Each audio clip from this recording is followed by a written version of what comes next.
Welcome back. MMABay Radio. Michael Pepper, Chris Greenman, Lee Honish. I'm honored. I'm proud. I'm probably the only one crazy enough to actually try this. Highly volatile situation. Two of the UFC's absolute premier elite fighters, Wanderlei Silva, Michael the Count Bisping, on the air at the same time. Bad blood brewing. I don't even know where to begin. Michael Pepper, take me through this before, so we can keep this as simple as possible. Because I know we've got Wanderlei on the line and we've got a little bit of a language thing. So I want to keep this as simple as possible so that he's in tune with the conversation. Michael Bisping. Yes. Are the blogs a wee tad under your skin at this point? Are the what, sorry? Are the Wanderlei Silva blogs bothering you? I'm here to do people's court. Not at all. It doesn't really affect me. I just focus on my training and focus on trying to get the job done, So the answer to your question is a no. Wanderlei, you wrote some very interesting things about Michael on your blog. Do you have respect for Michael, or do you think he doesn't have respect for you? Respect is just outside the octagon.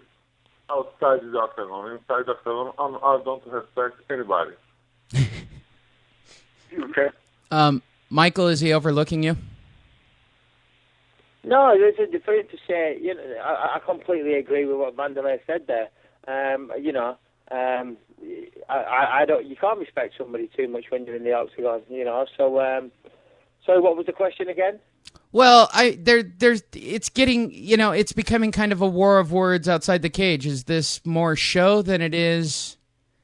No, it's not. Listen, he seems to think I'm talking shit about him. I haven't said a single negative word about Wanderlei Silva. All I've said is that I've got great respect for him and his career. I think some people around him have misled him and informed him that I'm saying otherwise, which isn't the case at all.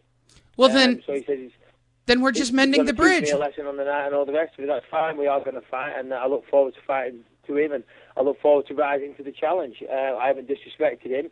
Do I think I'm going to win the fight? Yeah, I think I'm going to win the fight. You got to think you're going to.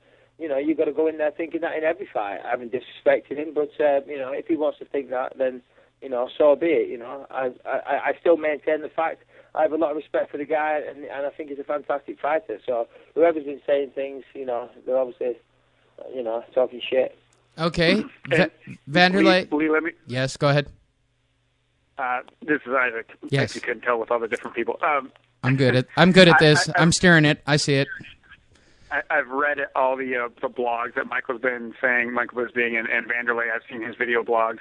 And basically, all the context that everybody keeps using is like I've seen Wanderlei Silva's blog where he will talk about training and signing his new endorsements and sponsorships. And then, someone asks him the question at the very end, does he think he's going to beat Michael Bisping? And then he says, yes, I think I'm going to win. And somehow that turns into Wanderlei Silva is talking all this stuff like he's going to smash Michael Bisping, and then Michael Bisping says the same thing. He's like, I have no disrespect, and this is all in their blogs. But then at the same time, at the very end, they say, yeah, I think I'm going to win the fight. I think I can beat him. And I think that the situation might be overblown, but I think both of these guys know that if you don't think you're going to win the fight, why would you even step in the octagon, or why would you step in any fight thinking you're going to lose? That's a very good point. Wanderlei, while you're training, do you see that you will have how do you feel the fight will go? Is it an easy fight? Is it a hard fight? Have you watched the video? How do you feel about your fight with Michael? Michael, I think is Michael not afraid for to fight with me in stand-up because his punch is, he don't have a punch for to knock out anybody, and he's gonna try to give you the double leg with the head outside. And he'll have just one takedown. I know what way he's going, and I'm game plan for to beat him in this time. So you feel that you'll be knocking out Michael? Yeah. Okay. Michael, you've been watching tape Yes, you'd like a response, I think. Yes, I sure would. Right. Right, okay. First of all, he needs to do his homework and look at my record. There's plenty of knockouts on there. If he feels I haven't got power in my hands, come and spar, come and hold pads with me. We're going to fight on the night. He'll discover, I'm not saying this cockily. I'm just stating the facts. I have got power in my hands. Believe me. Ask the sparring partners that I've been knocking out. I've only got one takedown. That's laughable. I've got several takedowns. I'm not afraid to fight Wanderlei. This is what he keeps saying. He keeps saying I'm afraid. I've never been afraid to fight anyone. I'm a professional fighter. This is what I do for my living. I enjoy fighting. I enjoy the challenge, and I've never been afraid of anything, of any man. You're not going to go in there. You're not going to die. I'm going to train my ass off. I'm going to go in there, and I'm aiming on winning the fight. To say that I'm afraid is ridiculous. I've been a professional fighter all my adult life. I've been martial arts since I was 8 years old. I can't believe he thinks I'm afraid. In terms of, am I going to get knocked out? Oh, yeah, sure, okay. All right, I got knocked out of Dan Henderson, so, just because of that, everyone's going to knock me out. I've only been finished once in my entire career, Yeah, it was against Dan Henderson. He did a great job. He knocked me out, so be it. I've learned from my mistakes from that.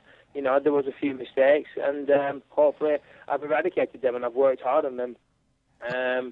To improve on those areas, Of course, Wanderlei says he's going to knock me out. That's what he always says, But we'll see what happens on the night. Okay, Wanderlei. Go ahead, Wanderlei. Hi. You've gone back. You've watched the tape. You both had the same sort of issue with Dan Henderson. Did you watch the Dan Henderson fight with Michael Bisping? Yeah, Dan Henderson gives me the way. I just going to copy Dan Henderson. Just going to copy Dan Henderson.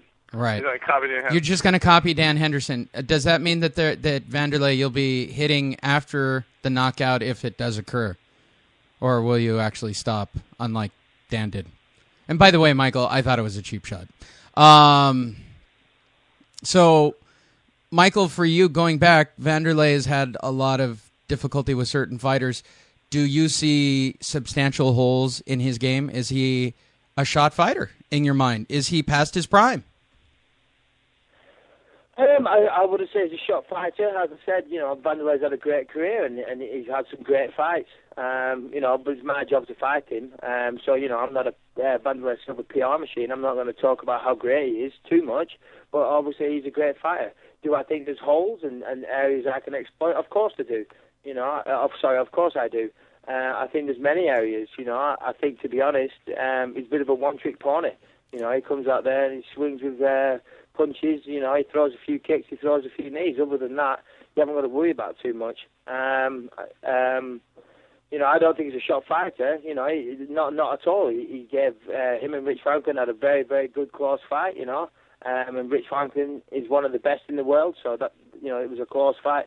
He's lost a few fights recently, but those fighters have been the best of the best out there. So there's no shame in that. I think people are getting a little ahead of themselves to say things like that. Absolutely.